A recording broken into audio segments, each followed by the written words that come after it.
Come in, be seated. There's lots of seats up in the front, too.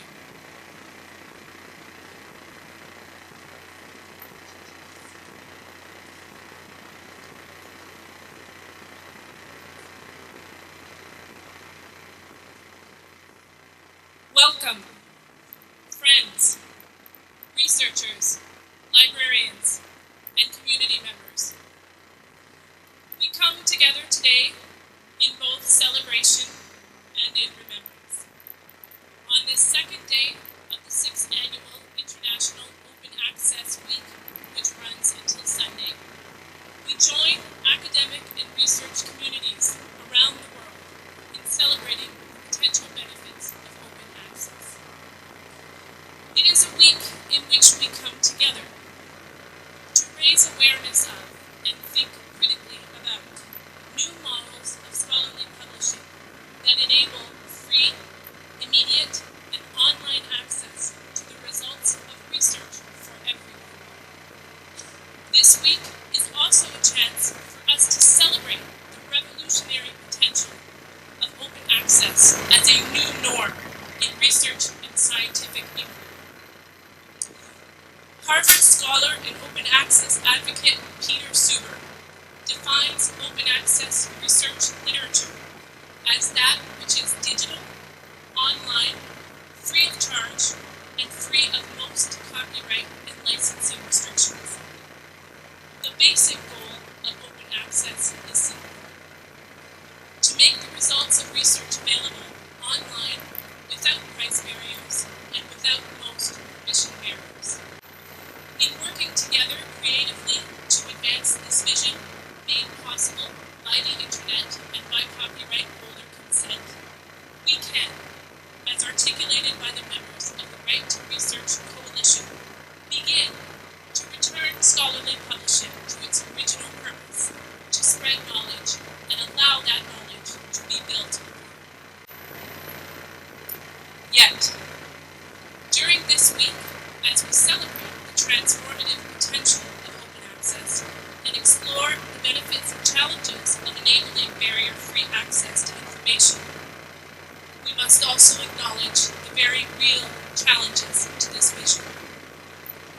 Today, our collective joy is tinged with darkness as we pause to reflect on some of the social, economic, and political forces which are anathema to the core values of the open access movement: openness, freedom, dedication to the public good and to the public's right to know, and a long-term commitment to the preservation of scholarly evidence.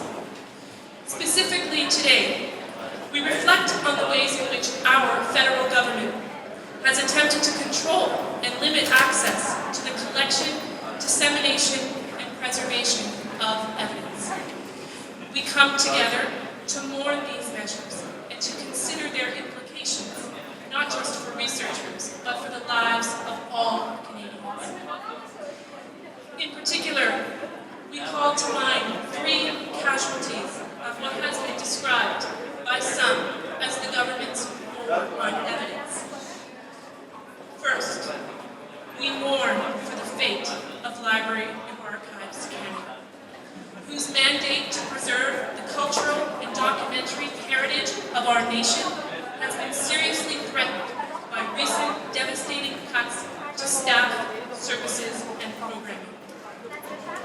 Second, we remember and pay homage to the mandatory long-form census, eliminated by the Harper government in 2010, prompting the outcry of researchers across the nation and the resignation of our highly respected chief statistician.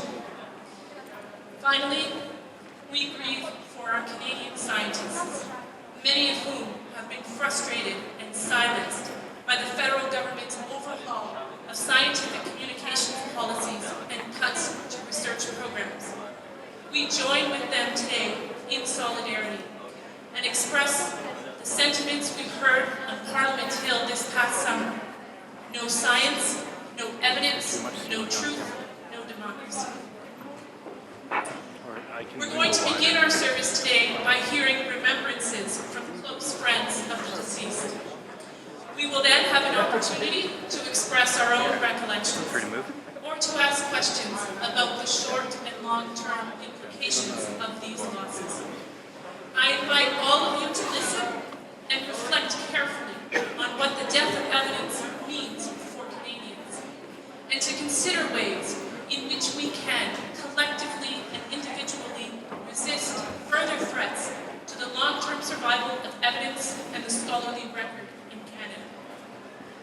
Before we begin, I also wish to remind all of York students, staff, and faculty that you have a little bit more time to breathe online by entering our Twitter contest, which is going to run until about 2 p.m. Using the hashtag RIPEvidence, you can submit your own eulogy online, and a winner will be selected randomly and announced at the end of the service. And so, let us begin the remembrances. Our first eulogist, Janet Friskney, will reflect on the fate of Library and Archives Canada. Janet is a research officer in the Faculty of Liberal Arts and Professional Studies at York, and in her spare time, she undertakes executive duties for the Bibliographic Society of Canada, and for the past 2 years has been involved in the dispiriting task of monitoring the decline of LAC. Please welcome Janet.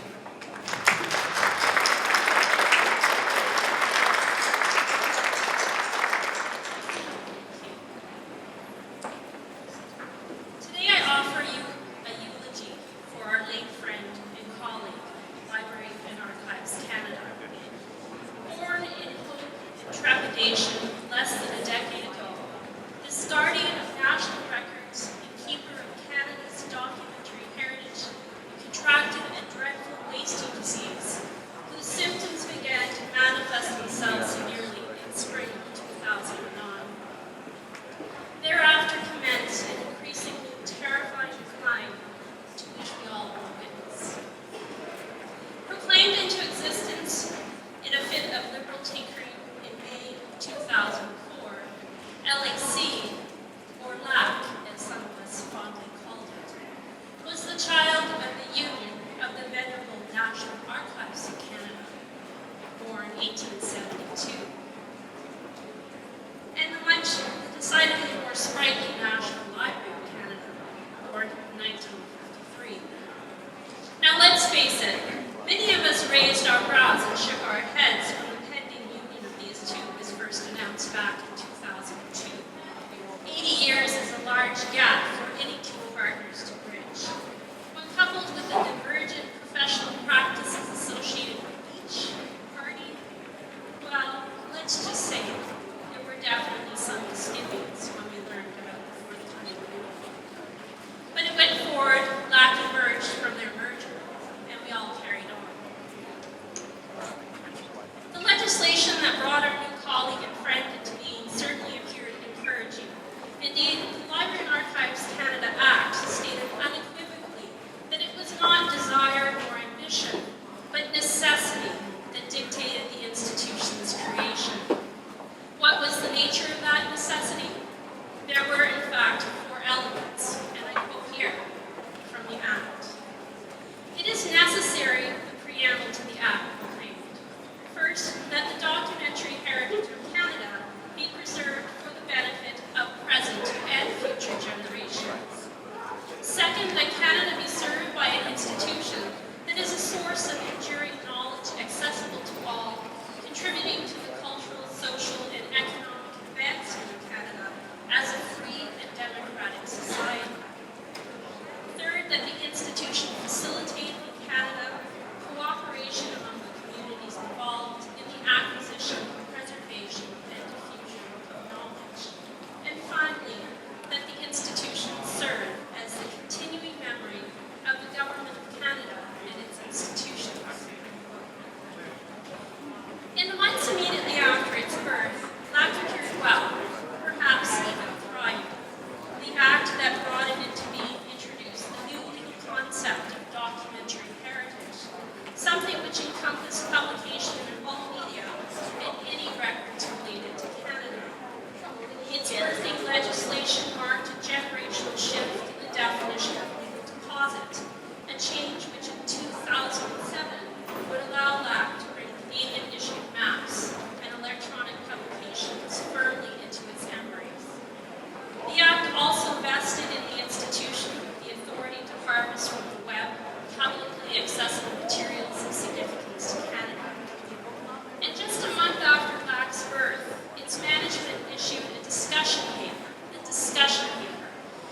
institutional stakeholder communities. This paper set out a series of working imperatives for LAC that highlighted such touchstone systems as collections, preservation, access, education, outreach, and leadership. The document notably posed focus questions to stakeholders, seeking feedback. Among the questions asked, how can LAC best foster approaches for access and preservation of the whole of Canada's documentary heritage? Are there subject areas or types of material in which LAC's collection policies must change or be strengthened? What do you see as LAC's key roles in support of higher education in Canada? In June 2004, LAC's management appeared committed to Canada's documentary heritage and deeply concerned about the opinions of the institution's stakeholder communities. What illness beset LAC in the intervening years to lead us to where we are today, mourning our late friend and colleague? During the institution's first 2 years, LAC seemed to sustain good health while its management remained steady in its commitment, as attested by the issue of Collections Development Framework in February 2006. At any rate, collecting documentary materials clearly remained part of the institution's ambitions that year. In retrospect, perhaps the first signs of illness appeared in 2007, when LAC's management decided to cut back public service hours, an incursion on access, and an action from which it retreated hastily in the face of a backlash from stakeholders. The year 2009, however, really stands out. In quick succession, that year was marked by the cancellation of the archival community digitization program in March, the halt of web harvesting in April, and then in May, the devastating decision to suspend paid acquisitions. The last represented a stunning first act of a new librarian and archivist of Canada, who came to the job with no professional background relevant to the leadership of LAC. This moratorium, originally to be 10 months in duration, dragged on for years in relation to non-governmental records. It signaled the onset of serious illness in one of LAC's fundamental systems, collections. Disease progressed steadily after that first serious incursion on the body of LAC. Over the next few years, collections took further damage and stopped overseeing whole areas of the institution's holdings, began to remain voluntarily without being replaced, or worse, were laid off. The loss of these individuals compromised a second vital system, preservation. Loss of so many staff undermined the institution's ability to look after its own holdings.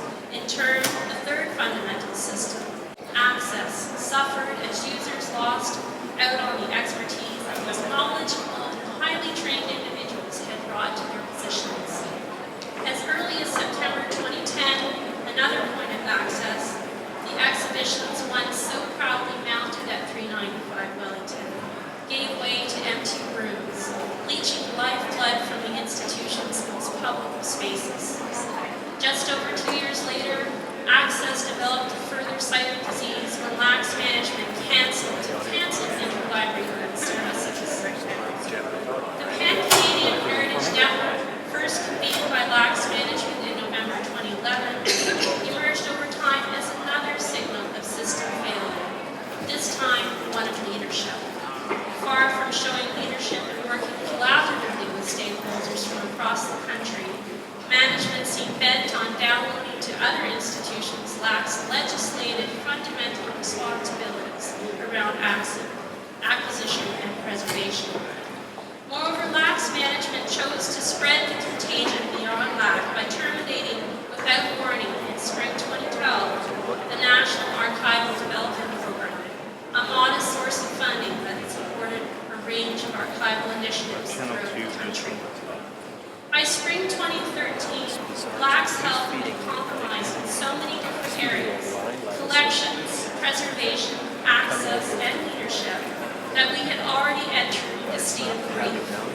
And so we anticipated the death of evidence. For that is what really We really witness when a national institution such as Library and Archives Canada works to collect, preserve, and share our national documentary heritage is not treated by its stewards with the reverence that it requires and deserves.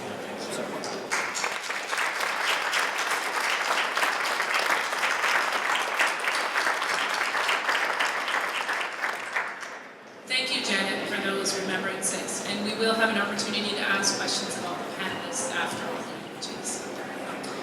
Our second eulogist is Dr. Valerie Preston. She will offer remembrances on the mandatory long-form census. Dr. Preston is a professor of geography at York and was previously the director for CERIS, the Ontario Metropolis Centre. A social geographer, her research examines migration trends, with particular attention to questions of exclusion and inclusion of immigrant men and women. Please join me in welcoming Dr. Preston.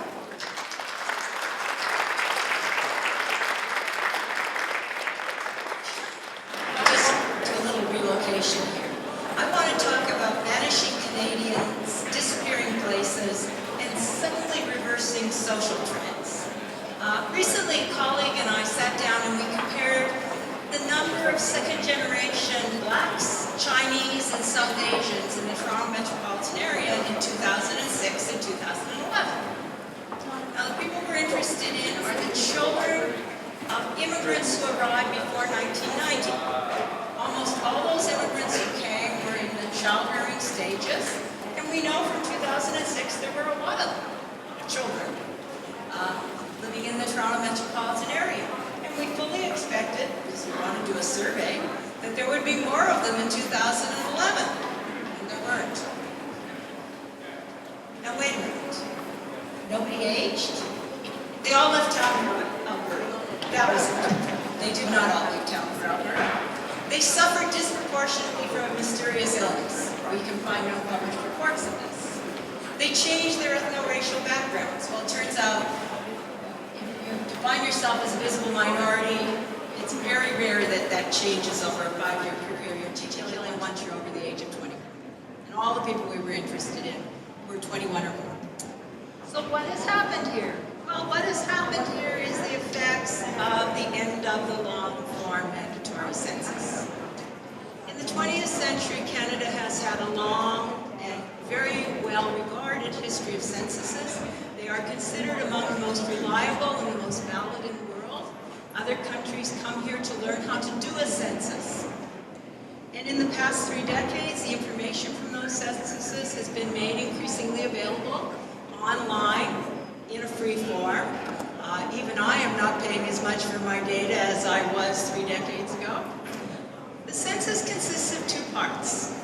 We all fill in every 5 years a very short form. It asks for our age, our sex, and it asks who lives in your household and what's their marital status. And now, you may have noticed the last time around, it also asks, what was your first language or mother tongue? We'll explain why. Then, 20% of us used to fill in a long-form census. That long-form census is what I want. It tells me where you work. It tells me how much you say you earn. It tells me how much your household earns. It tells me what kind of housing you live in, whether you own it, whether you rent it, whether you were born in Canada, where your parents were born, whether or not you practice any religion, if you choose to tell me, and a whole host of other things, including it used to tell me how many hours a week you spent on childcare and housework and elder care. It was an incredibly useful set of information. However, in 2010, and without any warning, the federal government announced that the long-form census filled in by 1 in 5 Canadians, so you had a 2 or 3, you were likely to fill it in 2 or 3 times in your entire lifetime, max, would now become a voluntary survey, to be known henceforth as the National Household Survey of 2011. The survey was sent to 1 in 3 Canadians, and it cost $22 million more to administer. Why did they do this? Well, they did it over tremendous protests. The protests came not just from left-leaning academics, from me, or from members of the NDP, or from Rabble.ca. They came from the Canadian Association of Business Economists. They came from the Canadian Federation of Municipalities. They came from every province and territory in Canada. Nevertheless, the government argued that the long-form census violated Canadians' privacy. And in fact, Stephen Harper was quoted as saying the same thing a week ago. However, it turned out Statistics Canada had between 3 or 4 complaints on record. So, as a result of its conversion to a voluntary survey, the National Household Survey was completed by approximately 3/4 of respondents, 74%. The long-form census was completed by about 94% of respondents. Turns out in the Toronto metropolitan area, the reason I can't find my second generation, those children of immigrants, the census was only completed by 75% of the population. The groups who did not complete the census were more likely to be very poor or very rich. They were also more likely to be people for whom English was not a first language. That doesn't apply to my second generation, but the income effects could apply to them. So, what is the outcome of this change? Well, some social groups are simply disappearing from the census. You say, how can that be? Well, if people don't respond, you can't report information. This is particularly the case for low-income households. It appears, although we don't know, that they had a much higher non-response rate. That's the technical term. And Statistics Canada, you know, they've got an office. It's in Tunney's pasture. You can go visit it. I've been there. You can't go inside because you need to be a visitor, duly signed in and give away your firstborn child. But you can go look at it. It's full of statisticians. They love nothing more than to figure out who didn't respond to a question. I use lots of Statistics Canada surveys. They come with manuals this high. Detailed mathematical equations that tell me exactly who didn't respond, or the probability that he didn't respond because he's got a beard, but she responded because she's got long hair. We have had none of those reports this time. Not one. Zero. We know the global non-response, and we have no reports on who has not responded. The outcome of that is that it appears that we have an underestimate of the number of poor people living in Canada in 2010, which is a particularly serious problem for policymakers as well as researchers, since the poor number among the most vulnerable, and many social policies are designed to try and mitigate the effects of poverty. We also, because the government decided for reasons that have never been publicly stated, that we didn't need to know about childcare and housework anymore, so all the men and women who stay home are no longer counted. We don't know what they do all day anymore. Statistics Canada also thinks it underestimated some immigrant populations, such as people born in Pakistan. This is one of the immigrant groups who is doing most poorly in the 2006 census, and they also have admitted they may have underestimated Aboriginals, of course the poorest groups in Canadian society.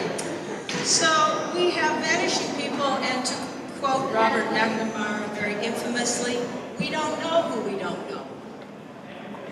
Actually, he said we don't know, but we don't know who fits for what I want to say. The second thing that's important is we have vanishing places. In Saskatchewan, 45% of census places have a full set of National Household Survey data.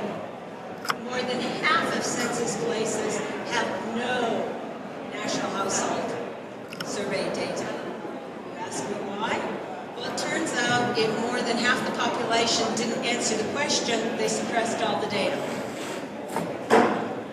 So it turns out people who lived in small towns and rural areas, particularly in the prairies, didn't answer the National Household Survey, so there's no National Household Survey data about them. So in Saskatchewan, in more than half of the towns, they know how many people live there, they know their ages, and they know their mother tongue, and they know whether or not they're married. That's it. They know nothing else.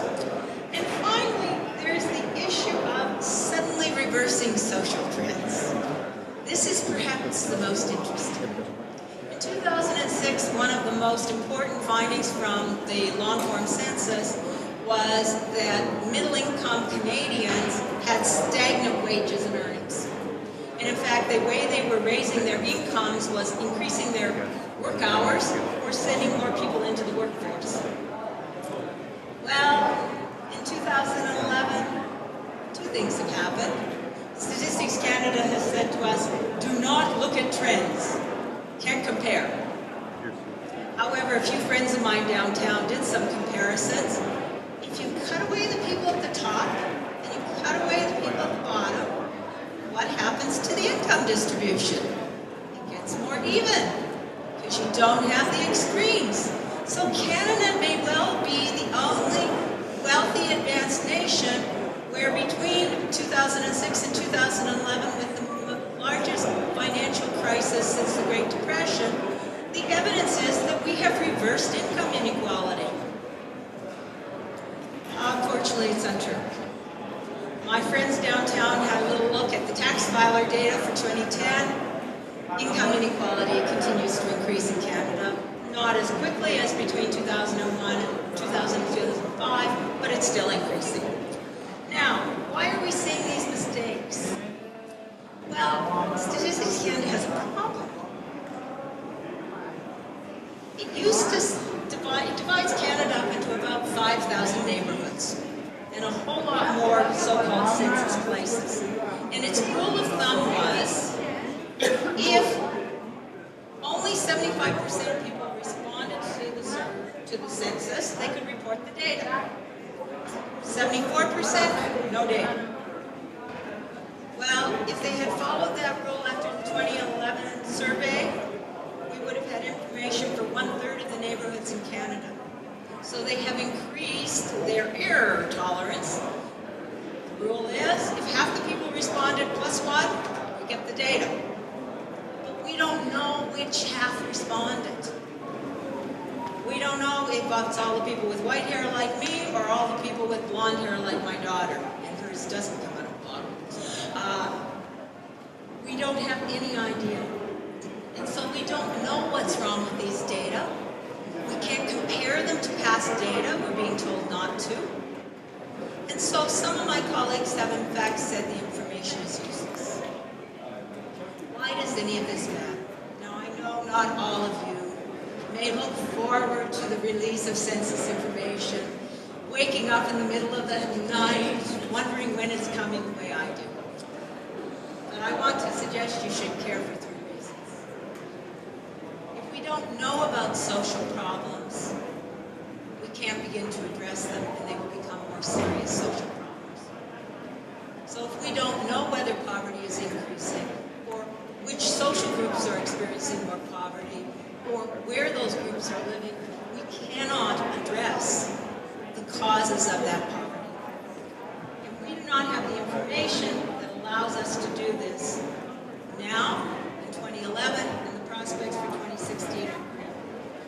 I also want to make an assertion that used to only occur in research design courses, and was to convince the students it was worth struggling through the stuff. We used to say to students, look, it's important for policymakers, for your research, that you have valid and reliable information.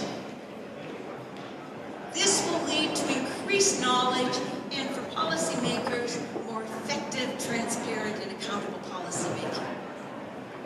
I need to say this publicly because we have at least one minister of the Crown who is on record in a recent book as having stated he was not interested in social science evidence, that the policy making that went on under him at the Ministry of Citizenship and Immigration Canada would be based on his interactions with experts and ethnic associations and immigrant groups.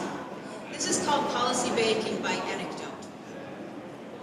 And I want to suggest very provocatively that this is very dangerous. In the field in which I'm interested in, policy making by anecdote is associated with such things as the shameful exclusion of Jews fleeing the Holocaust and the potential of the is also associated with some errors on the part of the Immigration and Refugee Board, returning refugees to locations where they have experienced grave harm.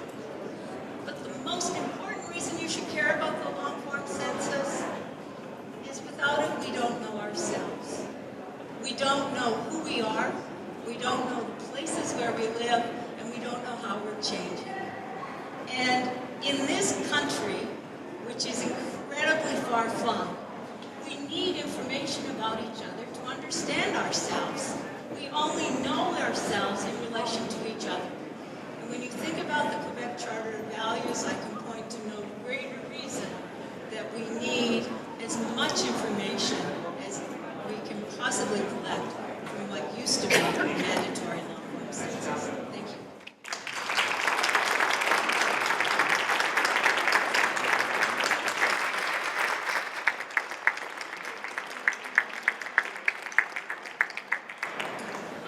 Thank you, Dr. Preston.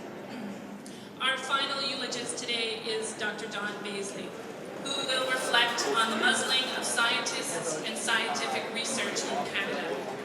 Dr. Bazely is a professor of biology at York, and since 2006 has been the director of York's Institute for Research and Innovation in Sustainability. This is where she gets to climb out of her laboratory silo and participate in conversations related to science policy. She's a longtime friend of Open Access, and if you read the Globe and Mail's University Report today, you will also know that she is York's hotshot prof. So please welcome Dr. Bazely. Heard about that from Twitter. So as a scientist who has hung out with social scientists for a lot for the last 7 to 8 years, it is very difficult for us to compete with the kind of articulate explanations that we just heard. So, as a scientist, and let me just tell you that there are very few data about the social dynamics of STEM. STEM is science, technology, engineering, and medicine. So those of us in the natural sciences, we would talk about ourselves as being in STEM. There's actually very little data about the people who practice and engage in STEM in Canada. But I can tell you from a 2011 report carried out in the United States by a Research in America advocacy body that most Americans cannot name a living scientist. 34% of those polled in this survey could name one, and of those 34%, the most commonly named living scientist was Stephen Hawking. So that was about it. Followed by James Watson, nobody named Rosalind Franklin, and Jane Goodall. So that was good news. So what I'm going to do is, like all good scientists, stand on the shoulders of giants and read something that somebody else wrote. Because it's okay to quote as long as you give correct attribution to these units. Reference everything. And there's been a lot written recently for those of you who follow the media. So I want to start by reading the New York Times editorial of Sunday, September 22nd, followed by a CBC story that just came out yesterday. And I think this pretty much says it all. I can also bore you to death with a comparison of the recent NOAA access to information policy that their scientists can follow in speaking to the public. And I can contrast that with what's going on with the federal government of Canada, but we'll leave that if anyone has a question. So this editorial is entitled Silencing Scientists. It was written by Verlin Klinkenborg, and it goes as follows. Over the last few years, the government of Canada, led by Stephen Harper, has made it harder and harder for publicly financed scientists to communicate with the public and with other scientists. It began badly enough in 2008 when scientists working for Environment Canada, the federal agency, were told to refer all queries to departmental communication officers. Now, the government is doing all it can to monitor and restrict flow of scientific information, especially concerning research into climate change, fisheries, and anything to do with the Alberta tar sands. the diluted bitumen that would flow through the controversial Keystone XL pipeline. Journalists find themselves unable to reach government scientists. The scientists themselves have organized public protests. So last summer, there was a protest on the Hill in Ottawa, and the idea that scientists would come out of their labs in their lab coats is unbelievable, because most scientists that I speak to, my colleagues say, I really like it in my lab. I don't really want to leave my lab, because I like doing this work by myself in my lab. Leave me alone. I want to publish in Nature or Science. And I can't, it takes all my time to do that. So to go on, science, there was trouble of this kind in the George W. Bush years when scientists were asked to toe the party line on climate, policy, and endangered species. But nothing came close to what is being done in Canada. This is the New York Times saying that what's going on in Canada is worse than what happened under Bush, who replaced Bob Watson as head of the IPCC and put in place Pachari, who continues on. I mean, that's amazing to me that NYT is saying that.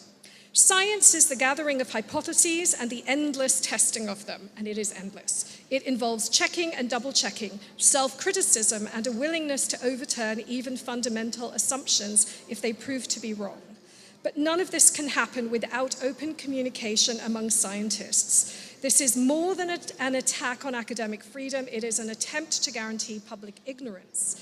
It is also designed to make sure that nothing gets in the way of the northern resource rush, the feverish effort to mine the earth and ocean with little regard for environmental consequences.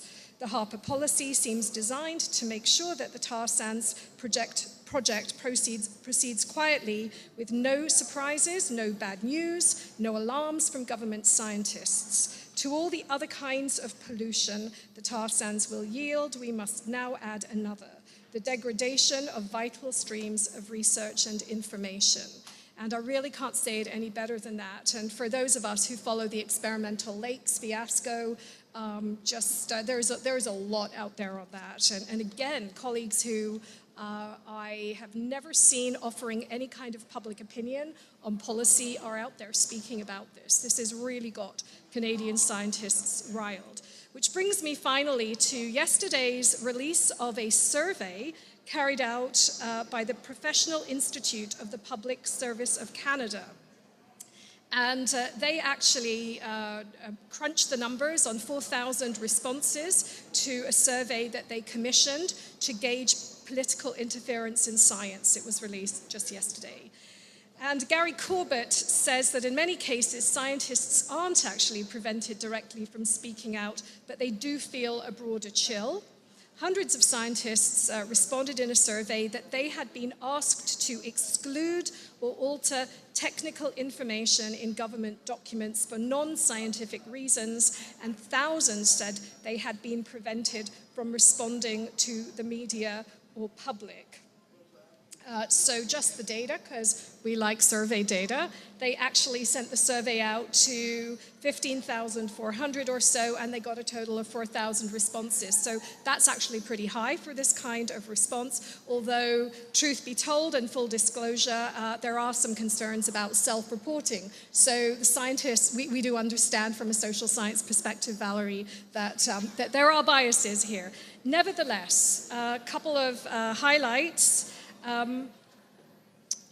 So 37% agreed that they had been prevented by public relations or management from responding to a question from the public or the media about their area of expertise in the past 5 years. So 10% said they were allowed to speak freely and without constraints about the work they do. So there is nuance to this story, and I think it's been well reported.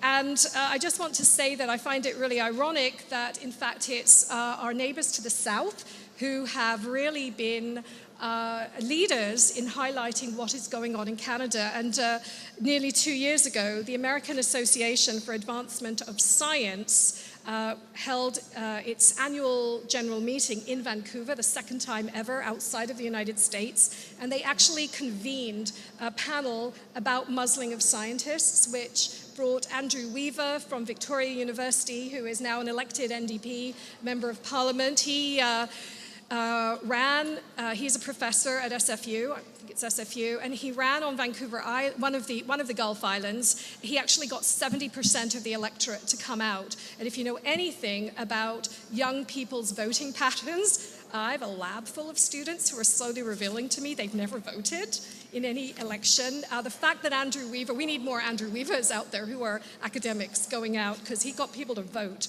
At that American Association for Advancement of Science symposium, which you can see streamed at the Science Media Centre of Canada website, it is on the internet. I actually did ask a question of the panel, and I said, what is it that we need to do? I'm a tenured professor, not led away in handcuffs yet for speaking out, and they basically said, you've got to give voice. We are the group that can give voice to this. And I actually also got to ask the same question of Bob Watson, Sir Robert Watson, when I was on sabbatical. He gave a talk at the university where I was visiting, and he is a scientist who has really felt the sharp edge of politics, having been replaced by George Bush as head of the Intergovernmental Panel on Climate Change. And I said, I'm here from Canada, and there's some bad stuff going on. And he said, totally, yeah, I know all about it. We're following it. So I said, Sir Bob, what do you advise? And what he basically said was, get out there, you need to talk to people, you need to go up to people on the street, your neighbors, people on the subway, don't talk to other scientists, we all know what's going on, and just introduce yourself. I am a scientist, this is what I do, because I'm pretty sure that 34% of Canadians, not more than that, also can't name a living scientist. So I think we really need to do that. It starts right there. Thank you.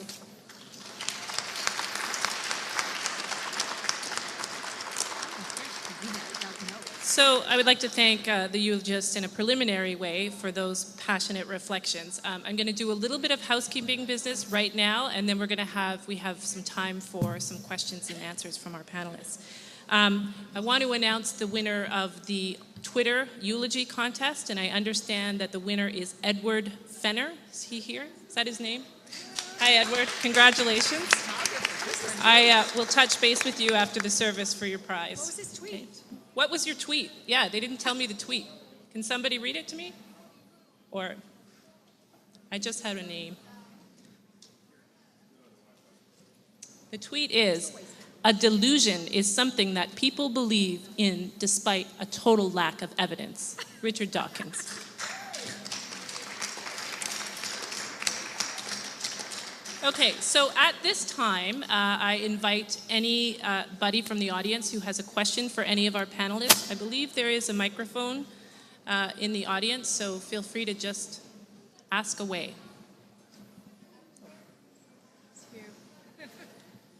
Hi, my question is for Valerie. Do you think, were the long-form census restored when there's a new government, which one day there will be, hopefully soon? How bad is the gap going to be how long will it be before you get back to where you were before Harper's insanity? I'm a scientist, by the way. So. We will never get back because we don't know what happened from 2005 to 2011. Statistics Canada used to tell us that the census could not be changed any time more than about 4 years before they started collecting it. However, it was interesting, they managed to convert the 2011 census to a survey in 12 months.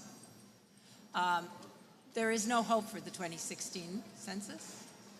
There could be change in the 2021, so then we will have a 15-year gap. And what that really means is you can't examine processes. We'll have snapshots, but no processes.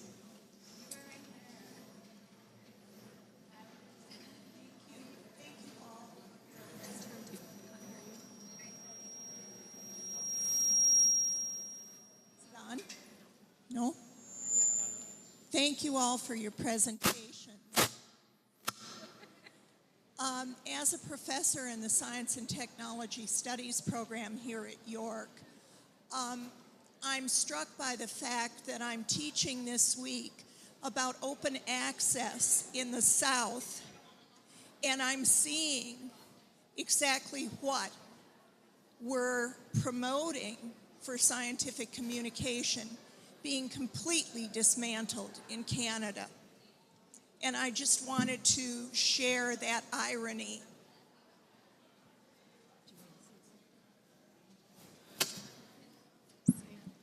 I absolutely agree, and I encourage everybody to go to York Space, our institutional repository, where we can self-archive our own information. And my view is that we have to really engage in some activist thinking around this. This is really what we're seeing people do.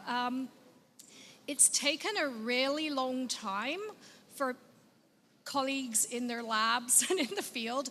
It's taken several years now, but I think that we have to take what matters into our own hands, and that is one of the ways. And we have amazing staff. They know they can help you navigate open access Creative Commons licenses. It can be done, and we do.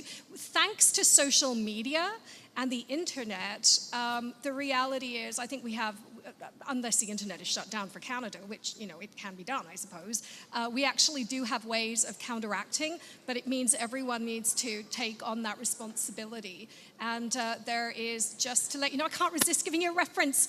There is a paper out of a group of people in Queen's University Earth Science folk, or ocean researchers, who have shown that Twitter can actually get uptake of their peer-reviewed paper faster. So yeah, we need to do it ourselves. And the librarians will help you.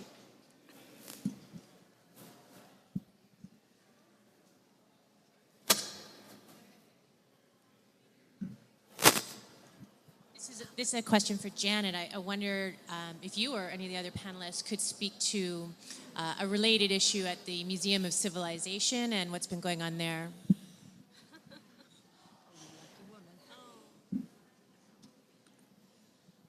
I haven't studied up on that one.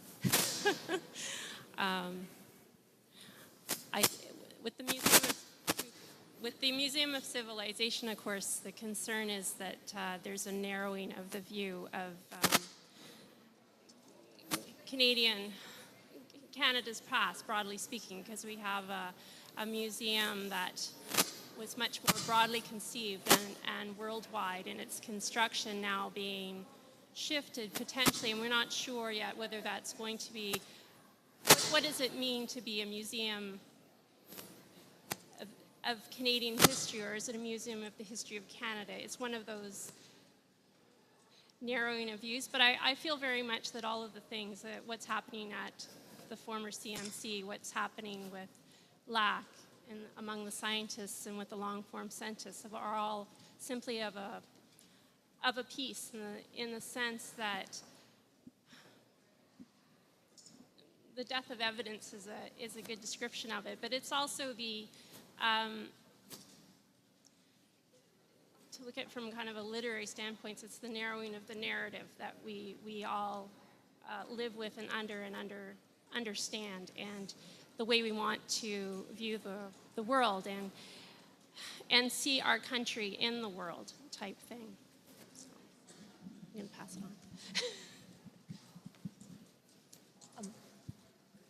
Okay, well, I think we have our charge from our panelists. And on that note, I want to alert you to the fact that over there behind you, we have a table set up where you can put some of this into practice and send a postcard to Prime Minister Harper on behalf of our dearly departed evidence.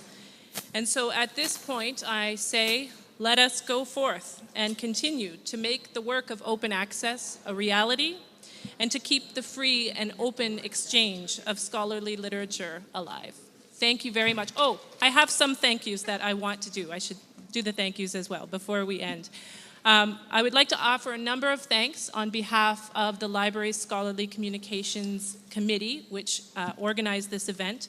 First and foremost, to our invited eulogists for their extremely passionate and thoughtful reflections. To the University Librarian's Office and to the York University Bookstore for generously supporting this event. To York Learning Technology Services and the library's computing services for technical support, and to Library Facilities and the theater department for some help with the art direction of the event today. Most importantly, I thank all of you for being here today, and once again, the postcard tabling stations are at the back, and they will also be operating in various branch libraries throughout the week. So I encourage you to stop by, have some Halloween candy, and make open access a reality. Thank you very much for joining us today.